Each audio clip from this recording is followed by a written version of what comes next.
এই তোমরা কেমন আছো? লেখাপড়া করছো তো? লেখাপড়া করতেই হবে। নকল, প্রস্তফা, জালিয়াতি কোনো কিছুই আর চলবে না। আজকের প্রধানমন্ত্রী 25শে ডিসেম্বর যখন বাংলাদেশের মাটিতে এসেছিলেন, তখন তিনি বলেছিলেন, yes we have a plan, yes we have a plan. Ehsanul Haque Milon, মাননীয় মন্ত্রী, আপনার সময় 8 মিনিট।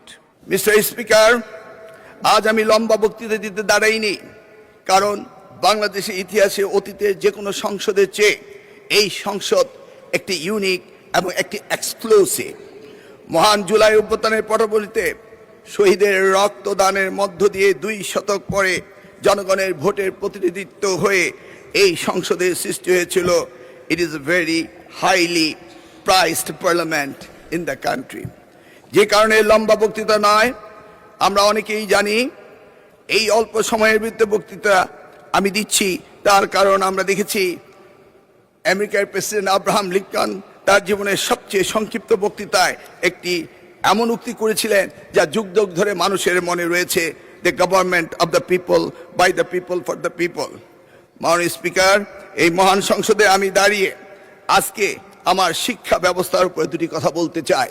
আমি দেখেছি শহীদ রাষ্ট্রপতি জিয়াউর রহমান মাত্র 16 দিনের জন্য তিনি শিক্ষামন্ত্রীর দায়িত্ব নিয়েছিলেন এবং তিনি এই শিক্ষার ব্যাপক পরিবর্তন এনেছিলেন। তারই পরে 1991 সালে দেশমাতা বেগম খালেদা যখন প্রধানমন্ত্রী হয়েছিলেন, সেই সময়ে তিনি ব্যাপক পরিবর্তন করেছিলেন।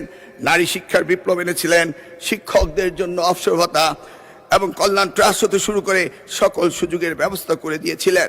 মাননীয় স্পিকার, আজকের এই প্রেক্ষাপটে আজকে আমাদের প্রধানমন্ত্রী তিনি নতুন ঘোষণা দিয়েছেন, 1 teacher 1 tab, free wifi, multimedia classroom হতে শুরু করে বিনামূল্যে স্কুলের ড্রেস এবং স্নাতক পর্যন্ত মেয়েদের উপবৃত্তির ব্যবস্থা, শিক্ষা খাতে মৌলিক বৈষম্য নিরসন এবং প্রাথমিক শিক্ষায় mid day meal, learning youth happiness হতে শুরু করে অসংখ্য, আমার এই স্বল্প সময়ে তা সম্ভব নয় বলে আমি আর বাড়াচ্ছি না।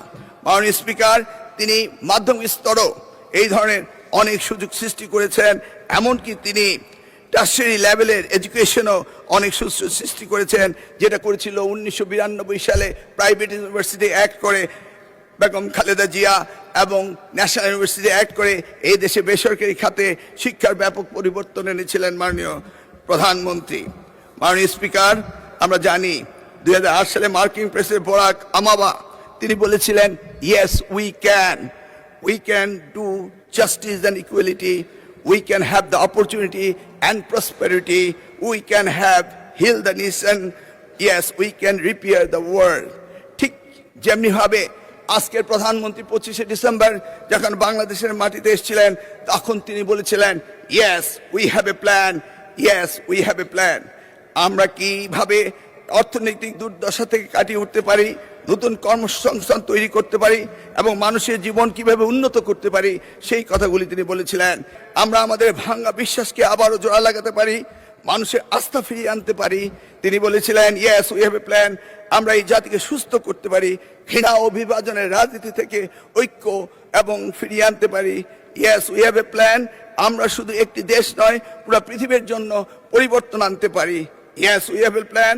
তার জন্য পুরনো বস্ত্রপ্রথা রাজনীতি থেকে বেরিয়ে আসতে হবে, ক্ষমতায় থেকে টেনে ফেলার রাজনীতি বাদ দিতে হবে, সমৃদ্ধ বাংলাদেশের পথে ঐক্যবদ্ধভাবে এগিয়ে নিতে হবে। মিস্টার স্পিকার, আমি সংক্ষেপে একটা কথা বলতে চাই। আজকের দিনে কিছু কিছু পাপের কথা উঠলেই কোথাও কোথাও বিশেষ প্রতিক্রিয়া দেখা দেয়। আমরা দেখেছি কারো কারো শরীরে জ্বালা ধরে, কিন্তু কেউ কেউ শুনতে না চাইলেও আমরা কি পাপের কথা ভুলে যাব? চাইলে কি সব ভুলে যায়? মিস্টার স্পিকার, আমরা সবাই জানি কিছু পাপ আছে যার কোনো ক্ষমা হয় না, যদিও না ক্ষতিগ্রস্তরা সেই ক্ষমা না করে দেন, যেটা আমাদের পবিত্র কোরআন শরীফে রয়েছে। আমরা বাস্তবতায় অনেক সময় অনেক কিছু মেনে নেই, উপেক্ষা করি, হজম করি এবং কম্প্রোমাইজ করি, কিন্তু তাই বলে পাপ কি কখনো মুছে যায়? উত্তর একটাই, পাপ কখনো মুছে যায় না। সত্যটা হলো, এই জাতির ইতিহাসে সবচেয়ে বড় পাপের ঘটনাটি ঘটেছিল 1971 সালে। 54 বছর পরও জাতি তা ভুলে যায়নি। তার প্রমাণ 2026 সালের 12 ফেব্রুয়ারি আজকের এই মহান সংসদে আমরা এসেছি। সুতরাং এই পাপের কথা আমরা ভুলে যাব না, বরং প্রজন্ম থেকে প্রজন্ম আমরা এই পাপের কথা বলেই যাব। মাননীয় স্পিকার, মিস্টার স্পিকার, পরিষদে আমি যা বলে শেষ করব তা সারা দেশের আমার অতি আদরের সোনামণিদের জন্য বলবো, তাদের উদ্দেশ্যে বলবো, এই তোমরা কেমন আছো? লেখাপড়া করছো তো? লেখাপড়া করতেই হবে।